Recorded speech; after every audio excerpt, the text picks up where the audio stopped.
So today I was thinking about what I was going to speak about today, and I was thinking about a few things.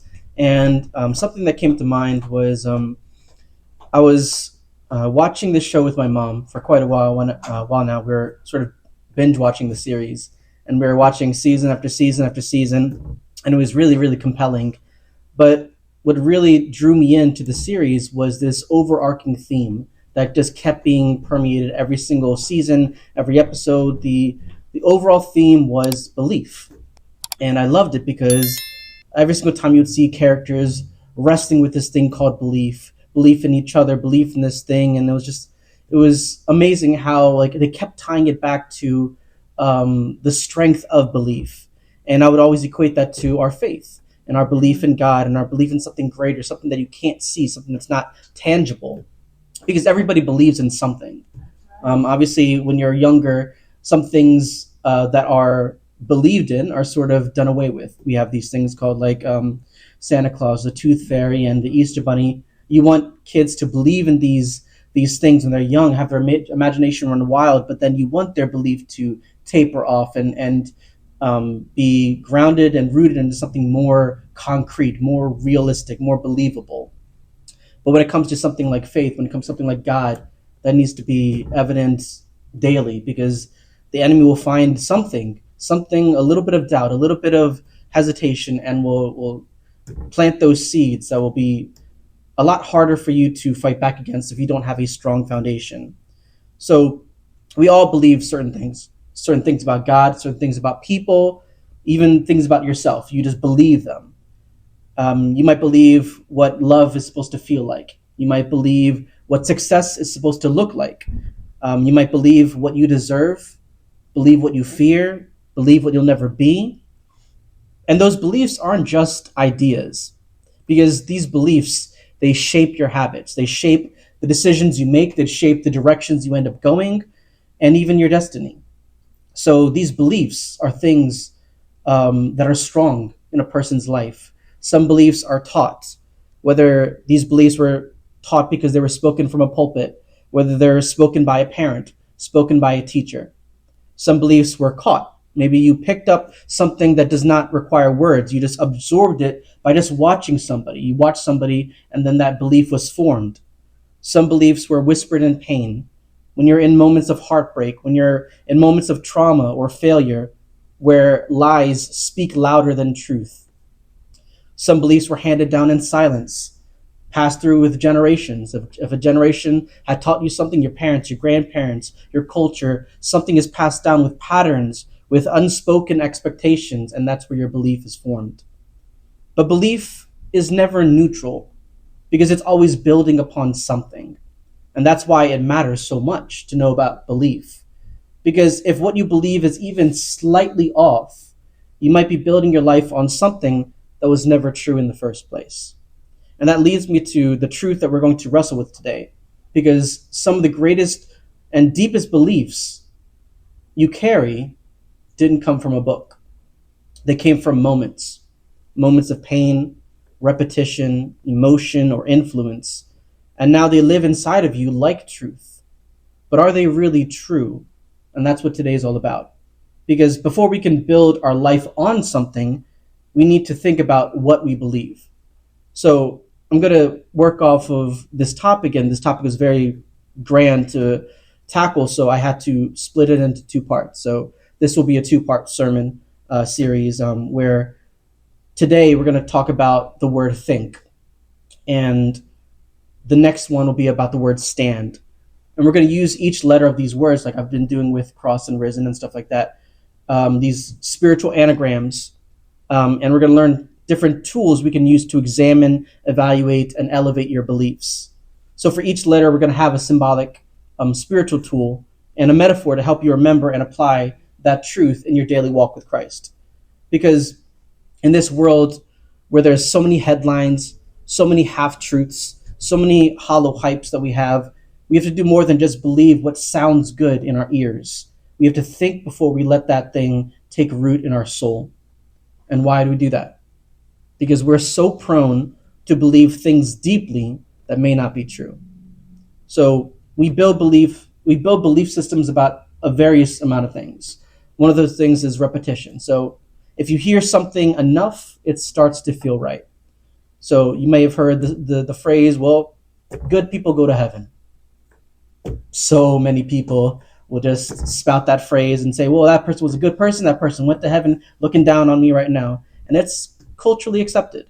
But salvation is not about being good. It's about knowing and accepting Jesus Christ as your Lord and Savior. And the second thing is you build a belief system based on pain.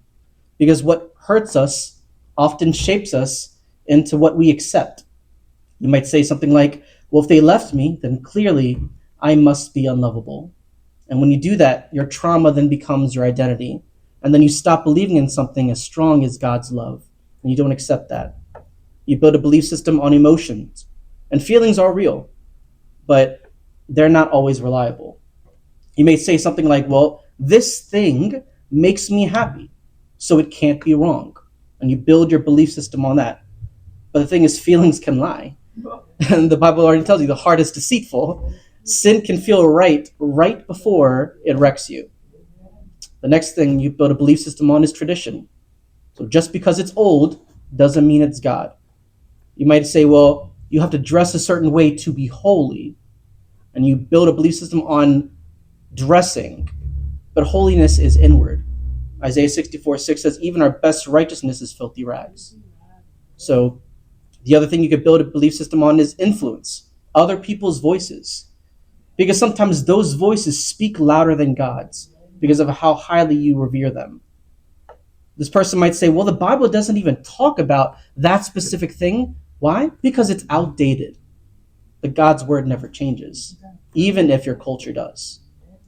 So if you don't test where your belief comes from, you might build your faith on something that Jesus never said. And that's the real danger that we have. Because when we start to treat our strongly held beliefs like gospel truth, and they were never filtered through a Christ-like lens, and we don't filter it through Jesus, who is the only true standard, then all those categories, all those similar categories, will build those beliefs on something other than the Bible. So this week we're going to ask, what do you believe? Why do you believe it? And is it even true? Because if it's not filtered through Christ, if it's not truth, then it's just repetition wrapped in religion or wrapped in emotion. And if we're not careful, we're going to build our lives around lies that feel holy, but then leave us hollow. And we've seen this already in the Bible. The Bible shows these Sadducees and Pharisees that are so wrapped up in tradition, so wrapped up in the words that there is no heart in them. And that's why Jesus immediately and constantly would keep pushing back on them and saying these very sharp things like vipers and stuff like that. So Jesus didn't die so that we could be spiritual. He died so that we could be saved and live by truth and not just tradition. So this two-part flow that I'm going to work on in these two series, today is the word think. And we're going to walk through 5 powerful steps to test, to examine, and to clear out false beliefs, but make room for truth. And then the next sermon will be the word stand, and how we're going to learn how to build a strong, Christ-centered foundation that lasts, and how to live and defend that truth boldly. Because the goal is not just to be spiritual or moral. The goal is not just to believe in God. The goal is to be rooted in Jesus, who is the way, the truth, and the life.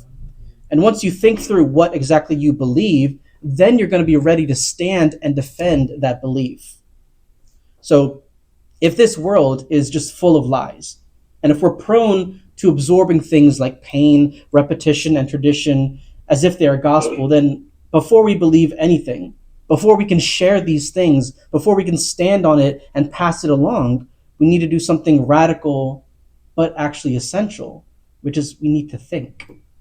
How many times have you heard people say, think before you speak? Why? Why do you need to think before you? Why can't you just speak what you say? Why can't you speak what you think, speak what you feel? Like it's clearly inside of you. Why do you need to stop and think before you can speak? Because the Bible tells us why. I mean, we know, but the Bible tells us the tongue is so powerful. The tongue is sharper than a two-edged sword, that if you were to just speak immediately based on a gut reaction, you can say something that can't be taken back. You will say something that will tear someone down in anger, in frustration, and then that thing is very hard to repair. And it's the same thing with what you think. If what you believe is so strongly believed in your heart, you put up this wall and you don't allow anybody else to go past this wall, because your wall is the truth.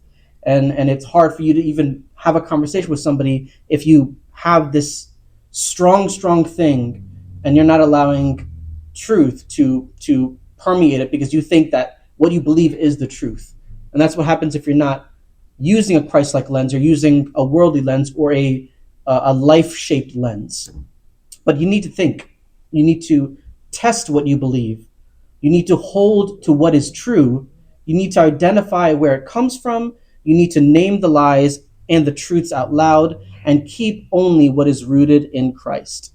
Because if what we believe is not filtered through Jesus, then it's just this emotional noise banging around with just religious wrapping.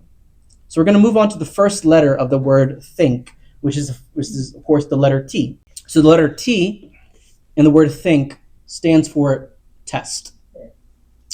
Now, the definition of test: to examine something for truth, strength, or reliability, to prove what is real by exposing what is not. Now I'm going to do what I've been doing in previous sermons, is I'm going to create a tool, a spiritual tool, that is going to be used in line with these letters. So the word T, test, we're going to use the tool, the telescope of testing.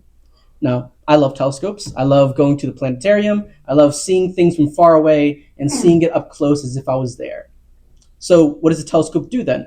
It brings distant or blurry things into a sharp focus. You can't just take a telescope and look at the moon and think, that's exactly what the moon looks like. You need to move it a little bit. You need to make it sharp, make it so that you can see exactly that thing out in the distance, and make it up to your face as if it was right there. And that's what a telescope does. You can't live by what you sort of see. So the telescope of testing is going to be a tool that helps you ask certain questions, such as, is what I believe actually aligned with Jesus, or just something that I've absorbed from the world, my past, or my pain? So this isn't just about focus. It's about intentionally examining your beliefs that you never paused to question. So we're going to work off of this story in the book of Mark, chapter 5. So we're going to do Mark, chapter 5, and we're going to do verses 25 to 27.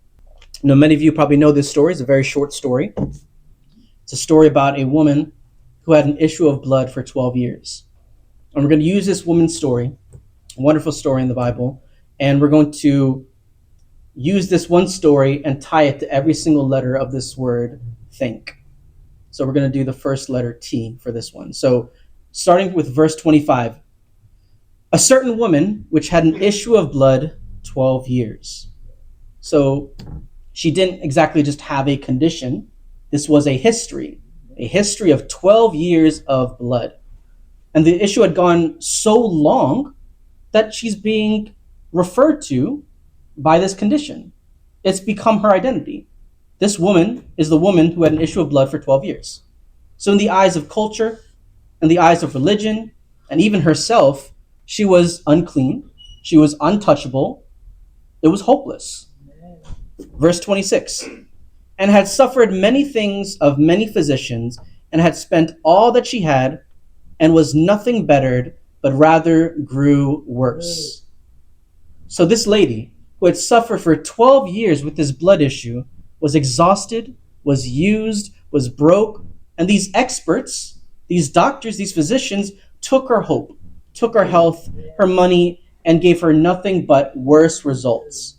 So she had tested everything that the world had to offer, and she found that it was all wanting, all more, give me. She was told that this is the way, but she ended up worse. So pain is something that tests you. It tests your belief system. It reveals if what you're standing on is actually truth, or is it tradition? Is it hope, or is it hype? Verse 27. So this is Mark 5, verse 27. When she had heard of Jesus, came in the press behind and touched his garment. So there's the shift. She had just spent 12 years dealing with this issue of blood, this hopeless condition that all these doctors, all these physicians were treating and gave her nothing but bad news, left her completely broke, without hope. But she heard of Jesus, and she came in the press, and she touched his garment. She heard of doctors, she heard of the law, she heard of limits, but now she's hearing of Jesus. So basically, she's grabbing this telescope of testing, and she's saying, what if everything that I believed in up until now is wrong? What if this Jesus that's coming now is the truth that I'm actually have been missing all this time? So this decision, this testing of her assumptions by reaching Jesus, that's what's going to start this healing process. Because 12 years of bleeding, well, you could make that today. 12 years of anything, 12 years of anxiety, 12 years of shame, 12 years of addiction. And maybe the issue that you're dealing with isn't physical, but it's still draining you. It's still isolating you. It's still whispering, you're too broken to be made whole. So this woman didn't just suffer from this condition, this issue of blood for 12 years. She suffered from a multitude of things as well. She suffered from silence, from shame, from a story that's saying this is all you'll ever be. Because this is what you're going to be identified as. You're going to be the woman who has had the issue of blood for 12 years. That's your identity. And that's why this story matters today. There's a quote by the apologist Ravi Zacharias. He says, "Truth fears no test. Only lies demand silence." So he's reminding us that truth does not panic under pressure. It invites questions. It invites scrutiny. But lies, they get nervous when the light shines upon them. Because if what you believe is true, then it's going to survive the test. But if it's not, then it's not worth keeping. This woman lived in silence for 12 years, dealing with this issue of blood. A silence that is shaped in shame, with doctors, with religion, with culture. But the moment that she heard of Jesus, she tested everything that she believed. So Ravi's words in this quote reminds us that truth is not panic under pressure. Jesus didn't rebuke her for touching him. He validated her test with healing. And that's the power of testing beliefs through Jesus, because he honors those things. If you look in 2 Corinthians chapter 13, verse 5, it says, "Examine yourselves whether ye be in the faith. Prove your own selves. Know ye not your own selves, how that Jesus Christ is in you, except ye be reprobates." So Paul's words are pretty much a mirror for this woman in Mark chapter 5, but also for us as well. She examined her beliefs, and she reached for Jesus instead of just staying with the crowd. She had been dealing with these things for 12 years, hopeless. All the experts, all the doctors who are trained to take care of somebody with this condition, trained to give you hope when you're going through this condition, and they gave her nothing but hope. She could have just stayed in her house, stayed in a room, and just thought all hope is lost. But Jesus was coming. And that sparked something inside of her. If you guys remember the sermon I talked about Zacchaeus, where Zacchaeus heard about Jesus, ran outside, was climbing this tree, just wanted to get a glimpse of Jesus. And this woman, living in misery for 12 years, living without hope for 12 years, heard of Jesus, and instead of staying in the crowd, staying in the house, took a leap of faith, crawled over, and wanted to touch his garment. And that's what the telescope of testing is all about. To see clearly if what you believe is truly of Christ, or just something that you've just repeated for so long that it feels true. So how do we use this telescope of testing for ourselves? Is there something that you've believed so long that it now feels like a fact, but it's never been filtered through Jesus Christ? So the telescope of testing is what you reach for when you're ready to stop living on autopilot and start living aligned with Christ. It's how you confront the beliefs that feel normal because they've always been there, but never been truly examined through a Christ-like lens. You start to hear yourself saying stuff like, "This is just how I was raised." But maybe what was normal in your household was not actually biblical. Maybe your upbringing taught you that pride was confidence, that silence was strength, or fear was wisdom. But when you test those things against Jesus, do they hold up? You might hear yourself saying, "Well, this is just my personality." Well, some of us blame our faith struggles on something like as if they're a personality test. That if you're INTJ or ENTJ, or if you're a certain astrology sign, but personality is not permission to stay stuck, because Jesus didn't save your personality. He saved your soul so that you can renew your mind. You might hear yourself saying, well, this is just my truth. We've heard that a million times. And that phrase sounds empowering until it contradicts the truth, Jesus himself. Because your experience is real, but it's not the final authority. So you might also hear yourself say, well, this is just what I've always believed. But repetition does not mean that it's right. Just because you said it for years does not mean that Jesus ever did.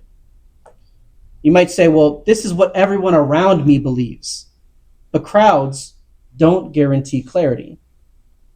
If culture is clapping and applauding it, but Christ never said it, then you need to test it before you can trust it.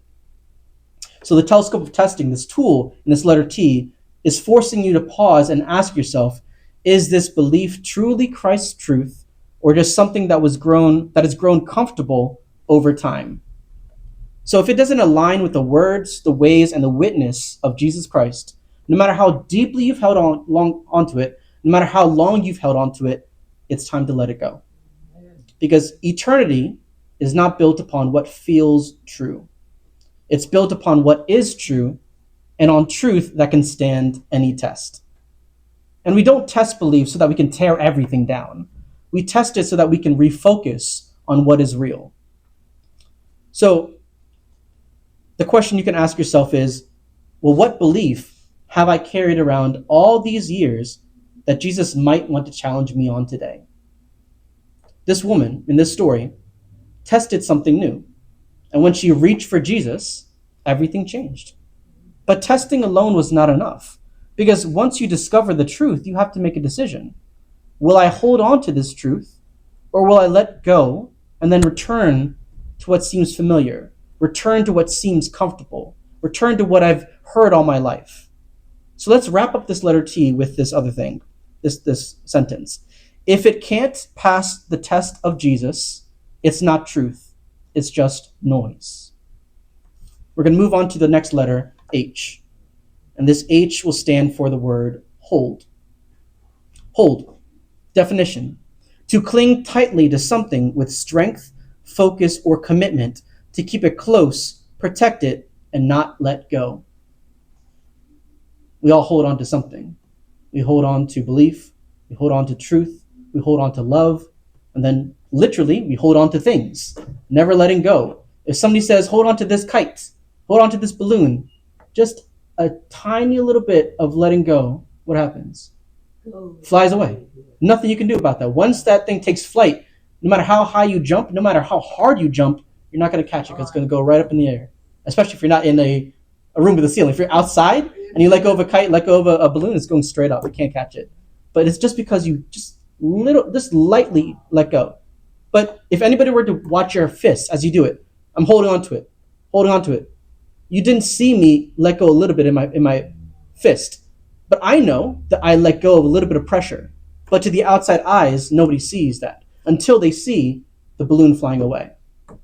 So, holding, clinging tightly to something. So then what tool can we use for this? So I'm going to use this tool. We're going to call it the harness of holding. Now, what exactly is a harness? A harness is what a climber has to put on if they want to stay connected to something solid. If you want to stay connected to like a rock climbing wall or something, they want to stay connected to something because when the climb gets hard, you need something to still hold on to so you don't fall off. So this harness of holding reminds us, well, now you've tested your belief and you found it to be true, and you don't just admire it, you now have to commit to it. So this tool is representing the act of clinging now to what is real, even if everything else is trying to pull you back. So let's continue the story of this woman. Verse 28. For she said, if I may touch but his clothes, I shall be whole. So she's not just testing her belief now, she's now holding on to a conviction. She's not just trying Jesus out casually because this was her last hope.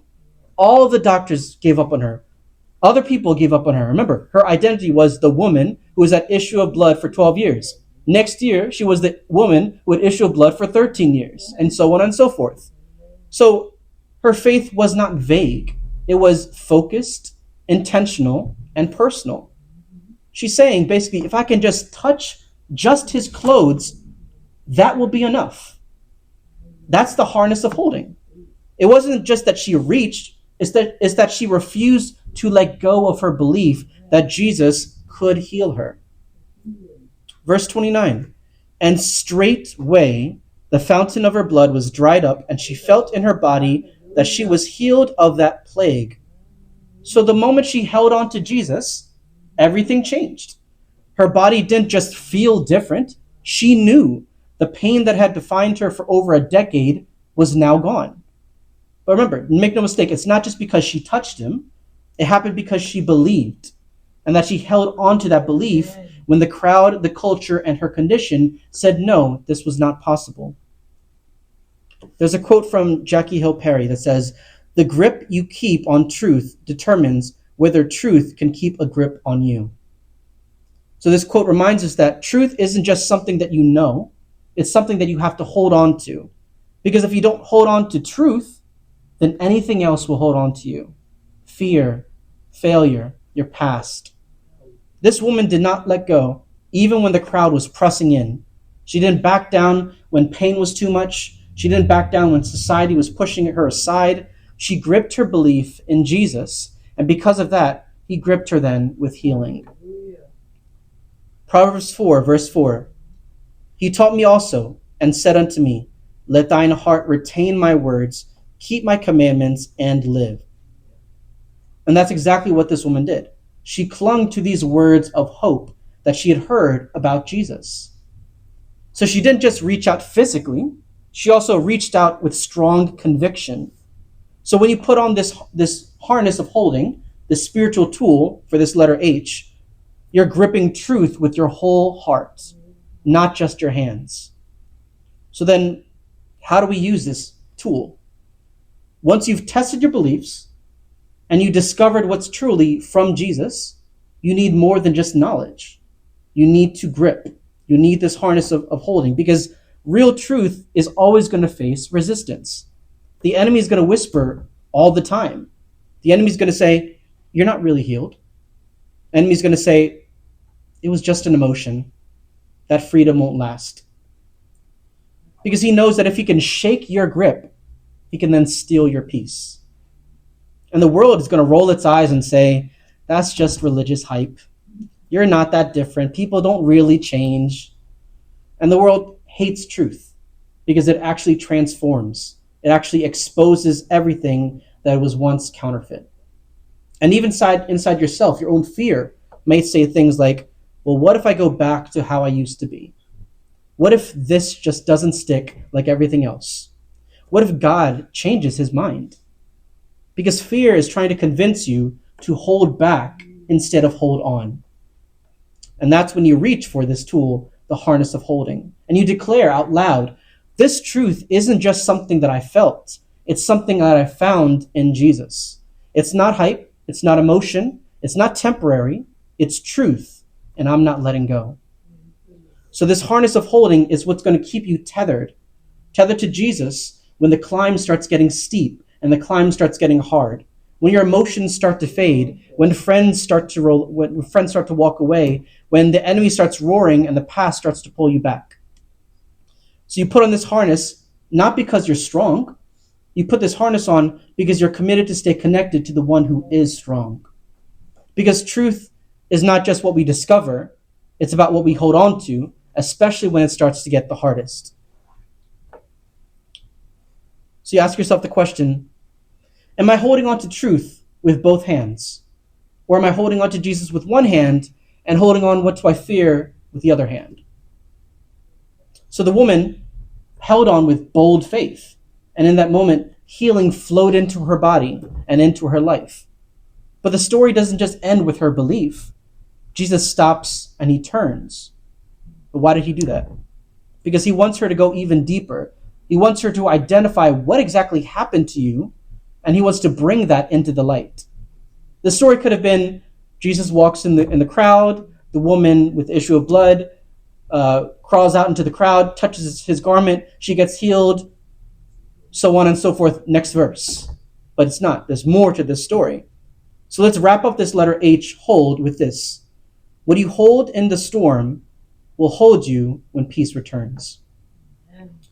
Move on to the next letter, I, identify. Definition of identify is to recognize the true nature, the source or origin of something, to call it what it really is. So for this word, identify, for this letter I, I'm going to use the spiritual tool, the index of identification. Now, I'm not used to using an index. I'm pretty much just Googling things or doing some other stuff. I don't use an actual index. But I know what an index is. An index is something to help you locate something specific. There's obviously digital indexes, but it's supposed to help you locate something specific in a book so that you can understand the full context of it. So this index of identification, this spiritual tool, has the ability to say, here is where that thought began. This is the roots of that fear. This lie came from this exact moment. Because if you identify the roots, then you'll never stop. If you never identify the roots, then you'll never stop the fruit that's growing from it. So let's continue the story. Verse 30. And Jesus, immediately knowing in himself that virtue had gone out of him, turned him about in the press and said, who touched my clothes? Now, do you really think he didn't know who touched his clothes? He did. I mean, it's the same thing that happened in the Bible with God saying, Adam, Adam, where are you? He knows exactly where it is. Same thing as saying, Cain, Cain, where's your brother? He knows. But power left him. Healing flowed, and something real actually happened. But instead of moving on, like I said, Jesus stops the story. Why does he do that? Because the woman, exactly, to encourage, because the woman had been healed physically, but had yet identified this spiritual transformation that's occurring right now. Jesus was not satisfied with leaving her healed, but still leaving her hidden. We go to verse 11. Thou seest the multitude thronging thee, and sayest thou, who touched me? So the disciples, they're saying, this is chaos. This is a crowd. Jesus, everyone's probably touching you at this point. You're probably bulldozing your way through all these people. They're all touching you, trying to get a feel for you. Some random person probably touched you. But Jesus wasn't looking for a random contact. He was looking for a relationship because he knew that someone touched him with faith. So he knew a shift had happened in this person's soul, and now he was calling her to name exactly what that was. Verse 32, and he looked round about to see her that had done this thing. He had already known who touched him, but he wanted her to know it, to step out, to stop hiding, and to identify what just happened, and also to claim it publicly. So this wasn't just about exposure, it was about ownership. So you can't walk in freedom until you're willing to say out loud what Jesus already knows. There's a quote by Dr. Kurt Thompson, says, you cannot heal what you refuse to name. So Kurt Thompson, Christian psychiatrist, reminding us that transformation has to begin with recognition. So until you can say, that's a lie that I've believed, or that's where that came from, you're going to keep on defending something that's actually destroying you. So this quote is actually putting language to what Jesus is doing. Healing already happened physically, but Jesus wanted her to own the moment spiritually. He wasn't demanding an answer so that he can embarrass her. He was calling her into clarity. Because until you identify the lie, identify the wound, identify the change, you're never fully going to live in truth. And this wasn't just about being healed. It was also about her being free. And that starts by identifying what Jesus had already done. If you go to Psalm 139, verses 23 to 24, it says, search me, O God, and know my heart. Try me and know my thoughts, and see if there be any wicked way in me, and lead me in the way everlasting. So this woman did not ask this out loud, obviously, but Jesus answered it anyway. He stopped the moment. He called her out, not for embarrassment reason, but to reveal this transformation that's occurring in your body. And that's what this index of identification is all about. Letting Jesus reveal what had been hidden so that he can heal all that's been hurting. So how do we use this? How do we use this index of identification? So you may have tested your beliefs. You may even be holding on to truth. But if you never identify the source of the lie, it may shape how you think, feel, and live. So this index actually helps you trace today's beliefs back to yesterday's wounds. You might say, I've always been afraid of abandonment. Why? Because my father left. I've stopped trusting pastors. Why? Because one betrayed my trust. I never asked for help. Why? Because I thought needing help made me weak. So you can't heal what you can't trace. And if you never identify the lie, you're going to end up protecting it out of habit. So Jesus wants to meet you at your roots. He wants to meet you at your roots and not just the results. And once you know where the false belief comes from, you can finally allow him to rewrite with the truth. Because identification brings clarity, and clarity brings freedom. So you ask yourself, have I invited Jesus to help me identify where my beliefs, wounds, or fears actually come from? This woman in this story touched Jesus with faith, complete faith. She tested her beliefs, she held on, and Jesus gave her a moment to identify what exactly happened. So now it's time for the most vulnerable part, which is naming it out loud. So let's wrap up the letter I for identify with this. Until you identify it, you'll keep defending what's been destroying you. That's what we've been talking about. So we're going to move on to the next letter, N, and we're going to use it for the word name. So name. To openly declare or confess the truth about a person, event, or belief, to bring it from silence into the light. So what tool are we going to use for this? I'm going to use the tool, the notebook of naming. Why the notebook? Because a notebook is where you write things down so that you don't forget them. Now this could be an actual written notebook, or like I do from my phone. I take my phone out, open the notepad, and write things down so I don't forget things. Write things, important dates, important key information, passwords. Sometimes people say like, write down this referral code or whatever. I'm not going to remember it. I need to write it down. Otherwise I'll forget it. So you write things down for the purpose of going back and remembering it. So in the spiritual life, the notebook of naming is about putting a voice to that shift that happened inside of you. Naming the change and not just feeling it. Because if you don't name what Jesus did, then you might go back to living like he never did it. So verse 33 of this story. But the woman, fearing and trembling, knowing what was done in her, came and fell down before him and told him all the truth. So let's go little by little through this verse. Fearing and trembling. So she had already been healed, but now she's shaking. Why? Because it's one thing to get your miracle done quietly. It's another thing to publicly name what Jesus had already done. A lot of us go through that all the time. We want to quietly in our secret prayer say, God, please help me with X, Y, and Z. And then it happens. You're healed. You're delivered. You're set free.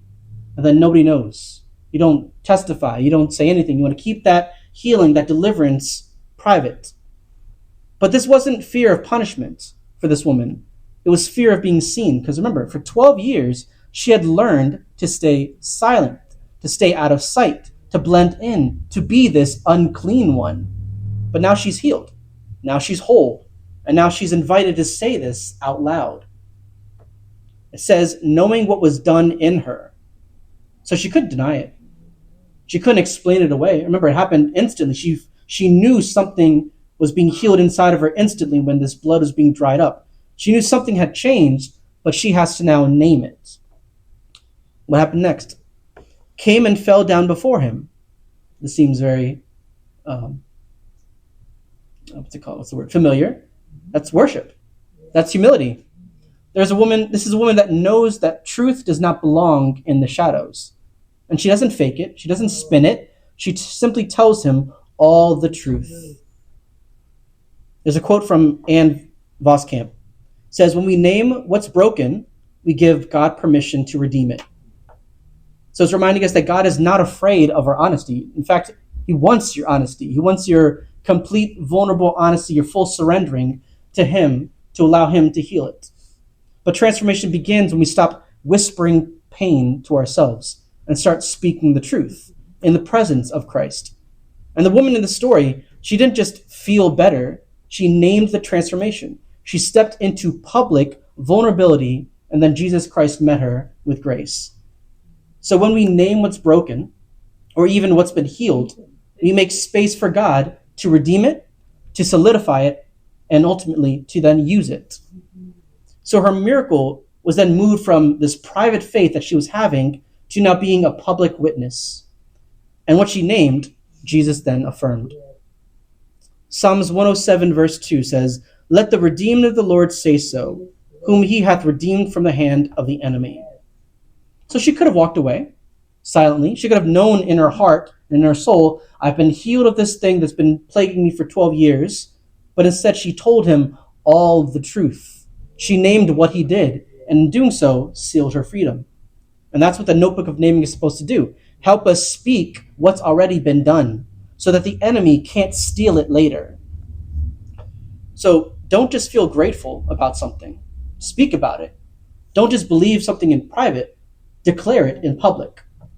So then how do we use this notebook in our own lives? Well, we don't name the truth for God's benefit because he already knows. He's the one that did it. We name it for ourselves so that we don't forget. We name it for the enemy so that he can't twist it later. We name it for others because what you name might set someone else free.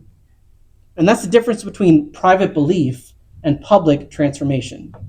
When you write it down, when you speak it out, you're basically saying, this is what I believed.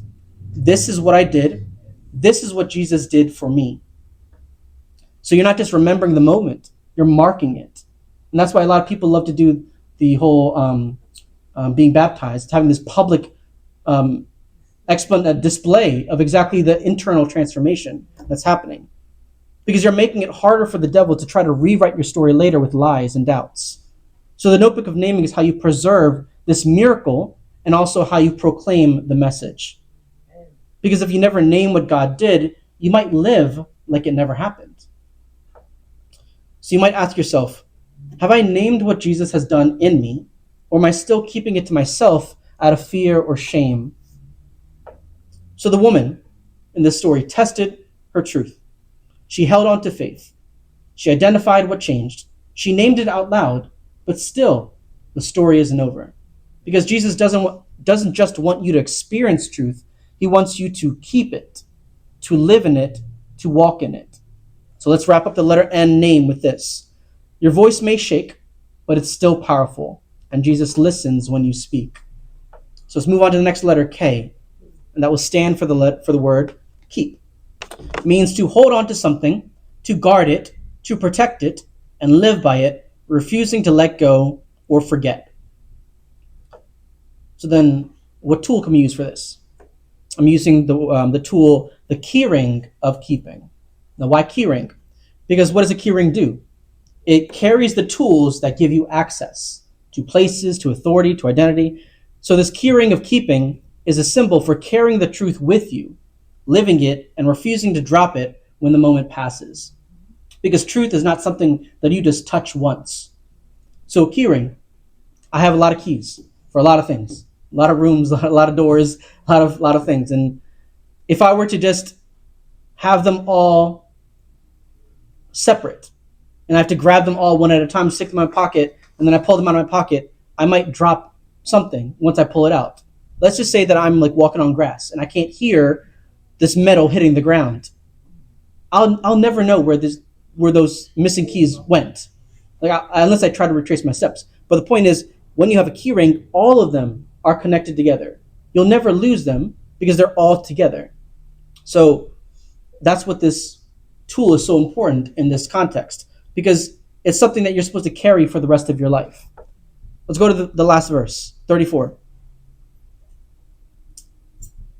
And he said unto her, Daughter, thy faith hath made thee whole. Go in peace and be whole of thy plague. So again, let's break this down little by little. And he said unto her, daughter. You want to know a fun fact? This is the only place in the Bible where Jesus calls someone daughter. So she wasn't just healed, she was adopted. Jesus gave her this new identity. Remember what I said earlier. She was unclean. She was known as the woman with the issue of blood for 12 years. And like I said, if this had gone on longer, that number would be grown more and more and more. So that's just who she was. No one had faith in her. No one had hope in her. But she came to Jesus as a nobody in the crowd. But yet she leaves as family. And that's something that's worth keeping. It says, thy faith hath made thee whole. Now her faith wasn't perfect, but it was real. She had tested it, held on to it, identified it, named it, and now Jesus is confirming and completing it. He is not just saying she's healed, he's saying, keep believing this, keep walking in this, and never doubt what I've done in you.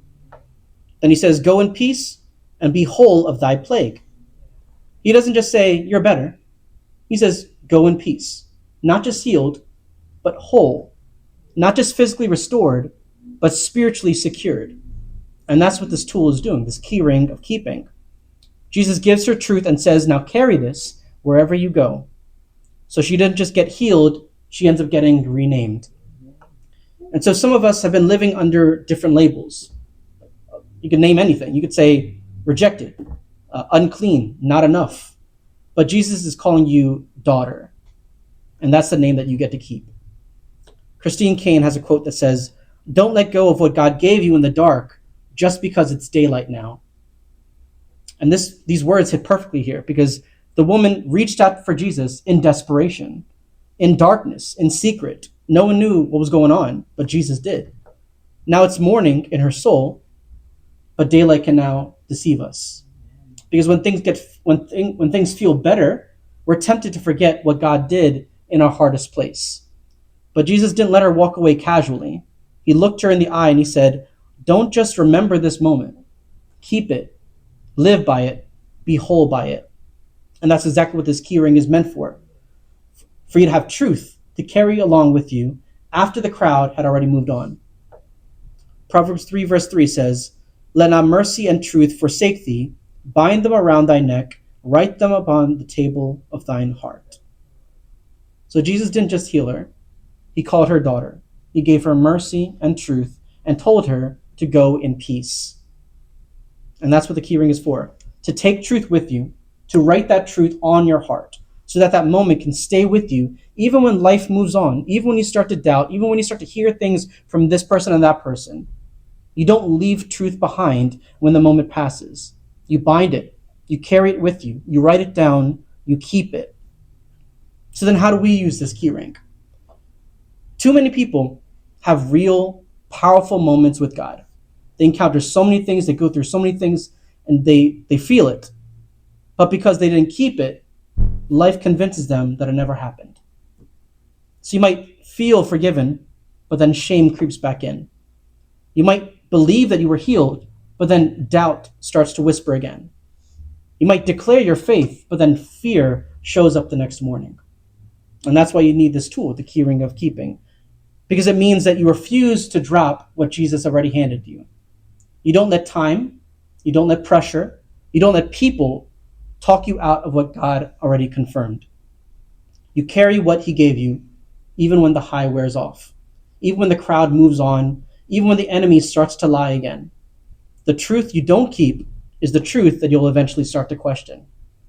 But when it's on your key ring, when it's close to your heart, when it's in your pocket, when you can grab it right away, when it's part of your walk, you're reminded daily, Jesus did this. This is mine. I'm not letting go. So you ask yourself the question, what truth has Jesus spoken over my life that I need to start keeping and stop second guessing? So let's wrap up the letter key with this. If Jesus called you daughter, don't walk like a stranger.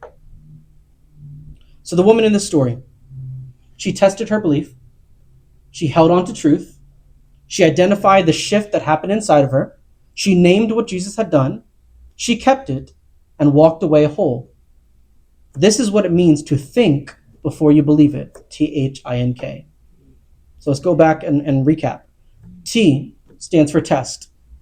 Using the tool, the telescope of testing. Basically, you zoom in and you don't assume. H stands for hold, a harness of holding. You don't let go of what's real. I, you identify, the index of identification. You trace things back to its root. N, name, tool, notebook of naming. You speak the truth then out loud. And then K, keep, the key ring of keeping. You carry truth with you and you walk in it. You don't just need to believe something.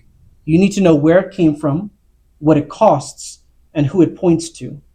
So you test it, hold it, name it, keep it, but above all, make sure it came from Jesus.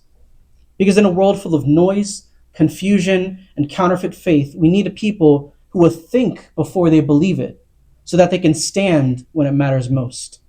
And that's where we're going to go next. The next part of this sermon series is going to be about standing on things. It's about taking everything that we've uncovered and build upon it. Because we were created to not just think through our beliefs, but also stand in them, boldly, confidently, and completely rooted in Jesus Christ. So we're going to learn how to live that thing, defend it, walk it out with strength. Because think helps you clear the clutter, and stand helps you carry the cross. So let's bow our heads for prayer. Our precious Heavenly Father, we thank you for this day, Lord. Thank you, Lord, for being the truth that never fails. Thank you, Lord, for helping us today test what we believe, to hold on to those things that are real, to identify what things need to change, to name it without fear, and to keep walking in those things that you've done. So make us whole, Lord, mind, body, and soul. Let truth rise above feelings and habits and hurt, and let it all be built upon you, the one who saves. I pray all this in your wonderful, precious, and holy name. Amen. Amen.